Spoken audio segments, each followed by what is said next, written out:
So I am president and owner of Hamlar Funeral Home and Crematory, located in Roanoke, Virginia and Rocky Mount, Virginia. It was new to all of us, and for those that have been in the industry a long time, it kind of reminded them of like the AIDS epidemic and the pandemic and then all of those type things, because nobody knew how you can contract it. And a lot of people forgot about us in our industry, and our families and everybody that was affected by that. I slept in the basement. We were handling deceased, and some of them died from COVID. I didn't get to hug my wife. I didn't get to hug my kids. It was several weeks of just like no contact. Like, Daddy can't come to your game. Daddy can't do this.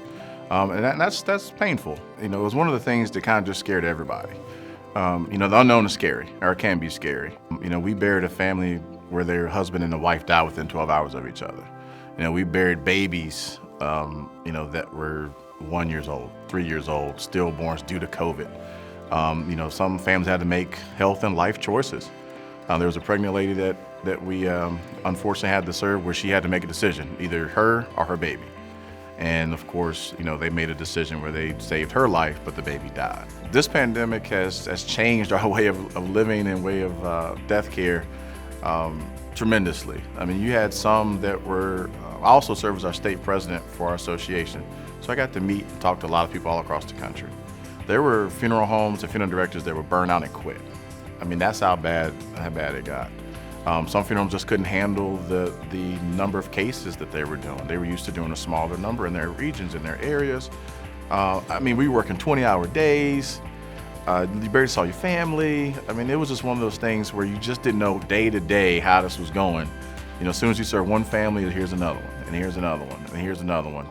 And it was very taxing. So some of the challenges that the families share with me during the height of COVID, again, nobody knew how you contracted it. They didn't know if you had to wear a mask or whatever. Some funerals, and then the governor's orders, you had one person at a funeral, no more than 10 people at a funeral. Our memorial service or any celebration of life, some cemeteries will only let one person get out of the vehicle. So think about that as far as your grieving process. How does that work? You don't really, that's what, funerals are for the living. They're not for the deceased. They're for the living to grieve appropriately and however they grieve and move on, with their lives on a day-to-day basis, but they weren't able to do that. And I think that has built up a lot, just all across the Commonwealth and across the world.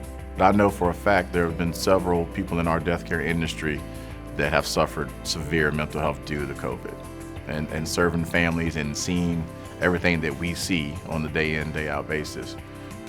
So if that is the case, please get help.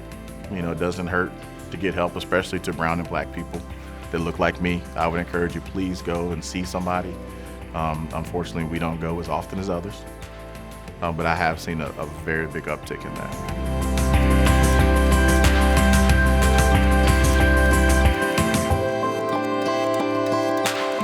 So the life you save could be mine.